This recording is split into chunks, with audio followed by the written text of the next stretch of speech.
ये देखो, direct rocket एकदम, बोलो सुपर पावर। तो भाई अभी किक मार के देख रहे, ठीक है, किक अटक रहा है ना। तो दोस्तों बहुत से सब्सक्राइबर्स मुझे ना क्वेश्चन करते हैं कि सर आपका सिम्बा का एवरेज कितना है, फिर आपने मॉडिफिकेशन कहाँ से की, स्पेयर पार्ट कहाँ से लेते हो। तो फाइनली दोस्तों आज हम लोग जा रहे हैं हमारा सिम्बा सुजुकी बर्गमैन का सर्विस के लिए। शायद ये 7th या 8th सर्विस होगी, क्योंकि मेरे सिम्बा के ऑलमोस्ट 41,000 किलोमीटर्स क्रॉस हो चुके हैं। तो कल ही मेरा चेक लाइट आया था सर्विस का, तो मैंने सोचा सर्विसिंग के लिए दे ही दूँ। और हाथों हाथ उसके 2-3 काम करने हैं। मेरे फॉग लाइट बंद हो गए, मेरे हज़ार स्विच बंद हो गए, गार्ड्स टाइट करने हैं, क्योंकि इतनी बड़ी लॉन्ग राइड करने के बाद मैंने कुछ भी काम इतना मेजर किया नहीं है। छोटा मोटा काम है वो सब करना है। और एक बड़ा इशू आ रहा है, बर्गमैन का जो हमारा किक है, जब मैं किक मारता हूँ तो वो किक अंदर ही अटक जाती है। तो वो एक इशू मुझे सॉल्व करनी है। वो भी क्या प्रॉब्लम है मुझे पता नहीं। मनीष ने तो बोला है बड़ा इशू नहीं है, आप लेके आओ, मैं आपके सामने उसको ठीक करके दे देता हूँ। So hello and welcome back to the channel. मैं हूँ रोहन और आप सबका स्वागत है the ride of dreams channel पे। तो दोस्तों टाइम वेस्ट नहीं करते और डायरेक्ट जाते सिम्बा पे और निकलते टूवर्ड्स मनीष भाई के पास। मनीष भाई ने आते आते बोला है सुजुकी में से ऑयल, ब्रेक लाइनर और जो मेरा स्विच है फॉग लाइट का वो लेके आना आते हो, क्योंकि टाइम बहुत कम है हम लोग के पास। संडे को मैं एक्चुअली सर्विस करने वाला था, फिर मैंने सोचा ऑफिस से जल्दी आया हूँ तो मैं क्या कर रहा हूँ घर पे बैठ के, उससे अच्छा सिम्बा का सर्विस कर लेते और संडे को निकलते ब्रेकफास्ट राइड के लिए।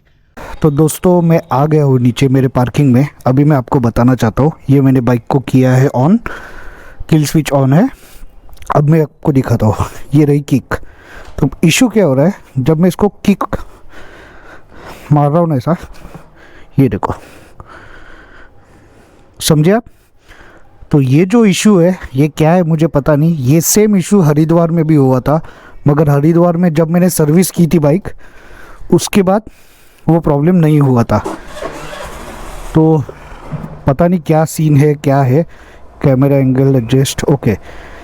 तो पता नहीं क्या सीन है वो, तो जल्दी से जाते और ये जो प्रॉब्लम है सॉल्व करते हैं। तो मनीष ने कहा था कि फ्लाईओवर जो चेक रखे के बाद टूवर्ड्स मीन्स बोरीवली साइड पहला फ्लाईओवर रहेगा, उसके सेकंड फ्लाईओवर से नीचे यू टर्न लेना। और राइट हैंड साइड पे जब आप आओगे यू टर्न लेके, तो लेफ्ट हैंड साइड पे आपको सुजुकी का शोरूम लगेगा। मैं फर्स्ट टाइम जा रहा हूँ, मुझे कोई आइडिया नहीं ये शोरूम किधर है। चलो तो यू टर्न ले लिया है हम लोग ने, सर्विस रोड से जाते हैं, क्योंकि हाईवे पे तो होगा नहीं 101%। भाई साहब लोगों को ज़रा भी पेशेंस नहीं है, ज़रा भी पेशेंस नहीं है। ये देखो पंडित जी कहाँ पे जा रहे हो, चांद पे जाओगे। अब देखते हैं कहाँ पे है सुजुकी का showroom, workshop, whatever. Okay we got it, Gajendra. Okay Gajendra service station है। अरे बाप रे, इधर तो दुनिया भर का मेला लगा है यार, एक्सेस, बर्गमैन, एविनस। और जो हम लोग ने बुक किया था तभी वेटिंग पे वेटिंग। चलो कोई बात नहीं, हमारा इंजन ऑयल आ गया सुजुकी का, पीछे का ब्रेक लाइनर आ गया। टोटल बिल हुआ है हमारा 625। अब जाते स्विच लेते। ये स्विच ख़राब हो गया है और ये तो मैं निकालने वाला हूँ, कुछ काम का ही नहीं हो। अदर स्विच एक्चुअली मुझे यूज़ नहीं हो रहा है, बट उसके लिए कुछ मैं अलग जुगाड़ करने वाला हूँ। होप बेस्ट वो सक्सेसफुल हो। तो दोस्तों फाइनली हमारा ऑयल और लाइनर आ गया है। अभी हम लोग जा रहे हैं स्विच लेने के लिए। स्विच का लोकेशन आज मैं बहुत अच्छे से आपको दिखाना चाहता हूँ, क्योंकि बहुत जन मुझे पूछते हैं जो मुंबई से है कि आपने ये वाला स्विच कहाँ से लिया, मतलब एसेसरीज कहाँ से डालते हो। बाइक के एसेसरीज के related if you are in Dahisar, Kandivali, ये साइड में अगर आप लोग हो तो ये बहुत ही अच्छा स्टोर है। और यहाँ पे हर एक जगह पे आपको सब रीज़नेबल मिलता है, क्योंकि मैंने कंपैरिजन किया है बहुत सारी जगह पे। तो ये जो स्टोर है ना बहुत ही रीज़नेबल है। अभी ये जो फेमस बोरीवली का ईस्ट का हाईवे का गोकुलानंद होटल है, वही है लोकेशन। मैं फ्लाईओवर के नीचे से आया हूँ, तो अभी मैं आपको दिखाता हूँ गोकुलानंद होटल। ये है गोकुलानंद होटल। अगर आप टूवर्ड्स कांदिवली से आ रहे हो तो यहाँ से यू टर्न लेना पड़ेगा हाईवे के नीचे से, फ्लाईओवर के नीचे से आके ऐसा। और अगर आप दहीसर से आ रहे हो तो डायरेक्ट गोकुलानंद होटल। ये सर्विस रोड से आपको लेफ्ट में नीचे आना है। और ये लाइन में जितने भी एसेसरीज के शॉप है, यहाँ पे आपको जो भी एक्स्ट्रा फिटिंग, यहाँ पे जो मॉडिफिकेशन के लाइट्स के रिलेटेड जो भी फिटिंग रहती है यहाँ पे मिल जाती है। तो ये वो स्विच है 150 रुपीज़ का, एल्यूमिनियम, प्लास्टिक भी नहीं, पूरा एल्यूमिनियम है। और ये वाला भी सेम था मगर ये थोड़ा डिफरेंट है। चलो लेट्स गो। तो दोस्तों बहुत से सब्सक्राइबर्स मुझे ना क्वेश्चन करते हैं कि सर आपका सिम्बा का एवरेज कितना है, फिर आपने मॉडिफिकेशन कहाँ से की, स्पेयर पार्ट कहाँ से लेते हो, फिर बहुत से क्वेश्चंस है। तो उसके जो मुझे क्वेश्चंस याद है उनके जवाब तो मैंने कमेंट में दिए, मगर ये व्लॉग में मैं स्पेशली आपको बताना चाहता हूँ। मेरा जो सिम्बा है उसके ऊपर मॉडिफिकेशन जो हुआ, उसका मॉडिफिकेशन का व्लॉग आप देख सकते हो। मैंने क्या चीज़ डाली है इसमें और कहाँ से डाली है, वो पूरा वो व्लॉग में आ जाएगा। दूसरी बात, इसकी एवरेज जो है मुझे 50 से 52 किलोमीटर्स पर आवर के हिसाब से मिलती है, क्योंकि मैं सिटी राइड ज़्यादा कर रहा हूँ फ़िलहाल। और लॉन्ग राइड पे अगर मैं जाता हूँ तो मुझे अच्छा खासा 55 तक का एवरेज मिल जाता है। दूसरी बात, ऑक्सिलरी लाइट्स, ये जो एक्स्ट्रा फिटिंग्स हम लोग करते हैं मॉडिफिकेशन का, ये कहाँ से लेते हैं, ये स्टोर भी मैंने आपको दिखा दिया है। तो ये जो स्टोर है यहाँ पे आपको बहुत ही रिजनेबल और अच्छे रेट में मिल जाता है सामान। और एवरेज मतलब ऐसा भी नहीं कि सस्ता माल और चला तो शाम तक वरना चांद तक, वो वाला बात नहीं है इधर, अच्छा प्रोडक्ट है।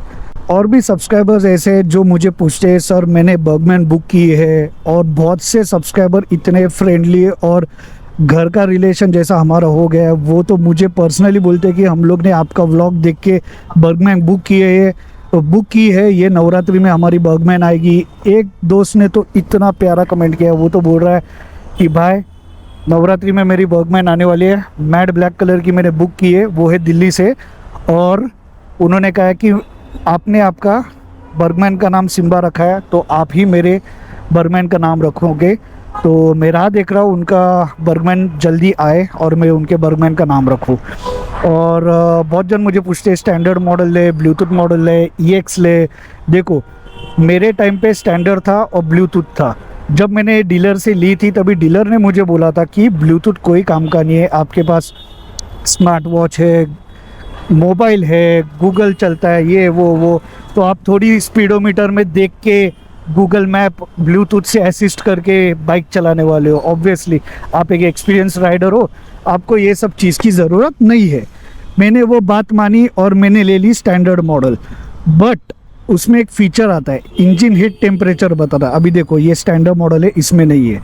तो वो इंजन हीट टेम्परेचर है ना, वो हमें बहुत काम आ जाता है अगर आप लोग लॉन्ग राइड पे जाते हो तो, क्योंकि वो एडवांस में हमें बता देता है इंजन हीट हुई है नहीं हुई है। तो हम लोग उस हिसाब से बाइक को रेस्ट भी दे सकते हैं, और ज़रूरत नहीं है तो भी हम लोग रेस्ट नहीं दे सकते। मतलब किलोमीटर्स कवर करने के लिए बहुत आसान हो जाता है। तो ये चीज़ मुझे बाद में पता चली, तो कोई बात नहीं, एक एक्सपीरियंस राइडर के हिसाब से इतने साल से मैं बाइक चला रहा हूँ तो मुझे अंदाज़ आ ही जाता है कि कब बाइक हीट हुई है कब नहीं हुई है। तो मैं उसके पहले रोक के हमारे सिम्बा को रेस्ट देता हूँ। तो ये रही बात स्टैंडर्ड की। अगर आप लोगों के पास पैसा है और आपको वो फीचर अगर वो आपको लेना है, अगर आप मेरे जैसे लॉन्ग राइड करते हो तो मैं बोलूँगा कि आप ब्लूटूथ वाला वेरिएंट लो। और रही बात EX की, EX स्टैंडर्ड और ब्लूटूथ वेरिएंट से बहुत ही अलग है। तो उसका मेन बात है कि पीछे का व्हील बेस है 12 इंच स्टैंडर्ड और ब्लूटूथ वेरिएंट का है 10 इंच। सस्पेंशन राइज्ड है और सस्पेंशन थोड़े स्टीफ है, हार्ड है, तो उसके वजह से थोड़ी बहुत तकलीफ़ होती है। मगर आप अगर पिलियन लेके बैठे हो और जा रहे हो कहीं घूमने के लिए तो इतना आपको सस्पेंशन स्टीफ नहीं लगेगा। दूसरी बात, अगर आप EX राइड कर रहे हो और ये नॉर्मल स्टैंडर्ड और 10 इंच अलॉय वाला व्हील बेस वाला अगर वेरिएंट चला रहे हो तो मैं बोलूँगा एनी टाइम बेटर EX है, क्योंकि वो एडवांस भी है, लेटेस्ट मॉडल भी है और उसका फील अलग है एक्चुअली चलाने में, क्योंकि वो 12 इंच का उसके पीछे रेयर व्हील है, तो बहुत फ़र्क पड़ता है वो सब चीज़ से भी। तो यही कंपैरिजन है ओल्ड मॉडल और EX में। तो मैं बताऊंगा कि अगर आपके पास पैसा ज़्यादा है और आपको बर्गमैन ही लेनी है तो आप EX ले सकते हो। अगर आपको वो सब चीज़ों से कोई मतलब नहीं है, 12 इंच सस्पेंशन एंड ब्लूटूथ, ये कोई भी चीज़ से मतलब नहीं है, तो आप स्टैंडर्ड ले सकते हो। और एक बात देखो, इतने साल हो गए, अभी 41,000 किलोमीटर्स हो गए मैं सिम्बा को मेंटेन कर रहा हूँ, तो है ना 2000 किलोमीटर्स पे मैं इसको सर्विस करता हूँ, ये तो फाइनल है बराबर। मगर ये 2000 किलोमीटर जो रहते हैं ना, 2000 किलोमीटर ये कैसे होते हैं, ये मुझे नेचुरली है ना बाइक के बिहेवियर से ही पता चल जाता है। अभी कैसे बाइक का परफॉर्मेंस थोड़ा स्लो हो जाता है, पावर कम हो जाता है और है ना फील कम हो जाता है, तो उसकी वजह से ना पता चल जाता है कि पिकअप अच्छा से नहीं आ रहा है और दब के चल रही है, तो ये सब इशू रहती है।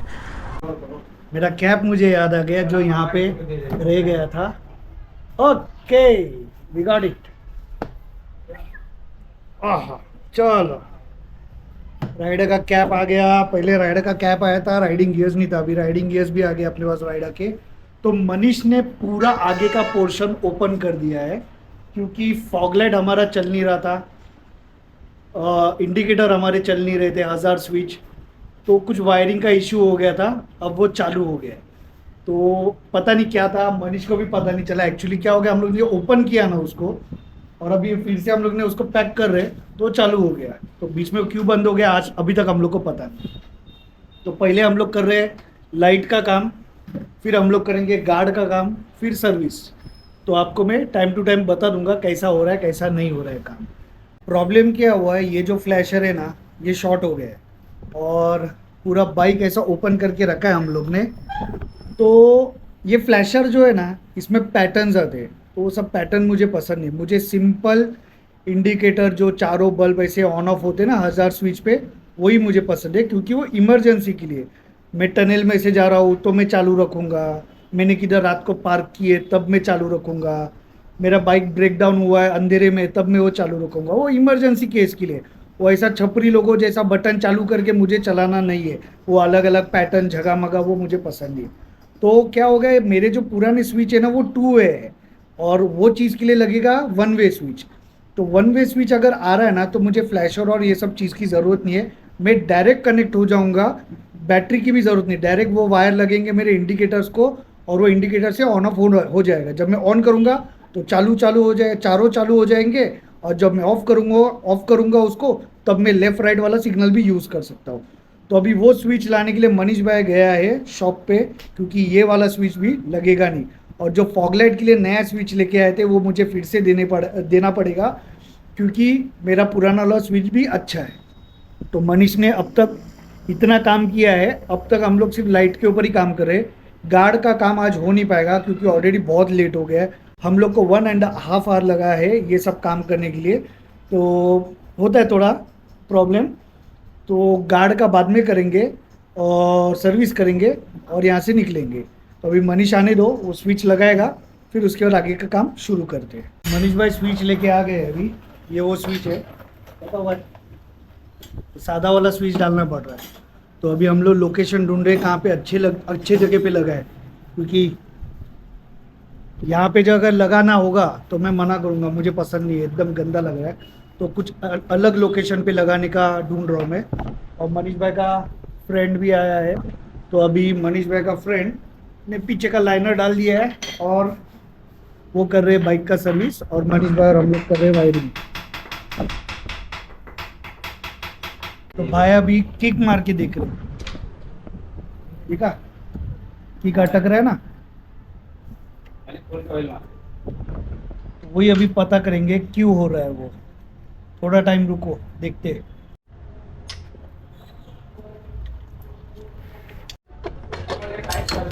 ये भाई देखो पूरा ओपन कर दिया है।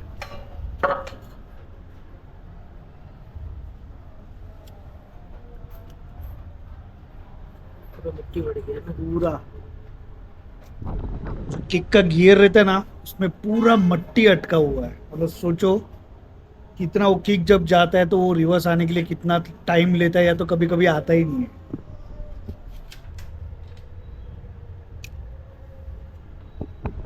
आप पूछते हो ना आपका बर्गमैन कैसे मेंटेन रहता है, देखो ऐसा मेंटेन करना पड़ता है, हर छोटा छोटा बात के ऊपर ध्यान देना पड़ता है। बाइक हमें खुद बताती है कि ये प्रॉब्लम हो रही है, तो वो चीज़ के ऊपर आप ध्यान दोगे तो जल्दी में करोगे तो सस्ते में हो जाएगा, जितना लेट करोगे उतना महंगा खर्चा आता है। तो मेंटेन करने के लिए बाइक के ऊपर बहुत ध्यान देना पड़ता है। तो वो जो गियर था क्लीन करके फिर से लगा दिया है मनीष भाई के दोस्त ने, तो अभी हम लोग ट्राई करते हैं।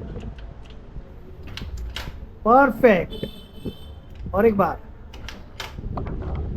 देखा, वो सिर्फ क्लीन होने से कितना फर्क पड़ गया। देखो अभी किक जा भी रही है, रिवर्स आ भी रही है। सर्विसिंग तो हमारा हो गया है बाइक का, और लाइट्स का भी हो गया है। दोनों प्रॉब्लम सॉल्व हो गए। मेन इशू था किक का, वो भी सॉल्व हो गया है। और मनीष भाई अभी थोड़ा गार्ड का ट्राई कर रहे हैं, क्योंकि गार्ड के कारण फाइबर का एक पार्ट है ना वो टूट गया है, तो वो ब्रेक होने के कारण गार्ड जगह पे नहीं आ रहा है। तो छोटा इशू है, वो बाद में हम लोग इसके बॉडी पार्ट भी चेंज करने वाले हैं। कुछ प्लानिंग है आगे के लिए, तो वो भी मैं आपको ज़रूर बताऊंगा। 6:30 बजे डॉट में यहाँ पे आया था, और टाइम आप देख सकते हो रात के 9 बजे। और फाइनली हमारा सुजुकी बर्गमैन का, हमारे सिम्बा का पूरा काम हो गया है। देखो सिम्बा बाहर जा चुकी है ट्रायल के लिए, मनीष भाई गए ट्रायल मारने के लिए। और जो अभी फील आने वाला है ना, वो फील मैं आपको दिखाता हूँ बाद में कैसा रहने वाला है। तो दोस्तों आज का व्लॉग आपको कितना इन्फॉर्मेटिव लगा ये प्लीज़ मुझे कमेंट करके बताइए। और अगर आप लोग चैनल पे नए हो तो प्लीज़ सब्सक्राइब कीजिए मेरे चैनल को, अच्छे अच्छे कमेंट कीजिए। वीडियो अगर इम्पोर्टेंट है और शेयरेबल लग रहा है तो उसको शेयर भी कीजिए। जिनके पास बर्गमैन है, एक्सेस है, तो वो लोग के लिए बहुत नॉलेजेबल वीडियो है। तो दोस्तों मिलते हैं ऐसे आने वाले वीडियोज़ में, तब तक के लिए be with me on the ride of dreams. Thank you so much. क्या हाल है? मस्त है। अभी ट्रायल देता हूँ तुम लोग को, रुको। लास्ट 10 मिनट से मैं बाइक चला रहा हूँ, बहुत ही स्मूथ हो गई है। और पता नहीं अचानक क्या पावर फील हो रहा है यार। ये देखो डायरेक्ट रॉकेट एकदम, मतलब सुपर पावर आ गया। मतलब सर्विस करने के बाद जो फील रहता है ना बाइक का, वो अलग ही है। अब मैं सोच रहा हूँ संडे राइड जल्दी किधर ना किधर निकलूँ, ब्रेकफास्ट राइड करके आ जाओ 100-200 किलोमीटर का। बहुत मज़ा आ रहा है। So thank you so much, bye bye.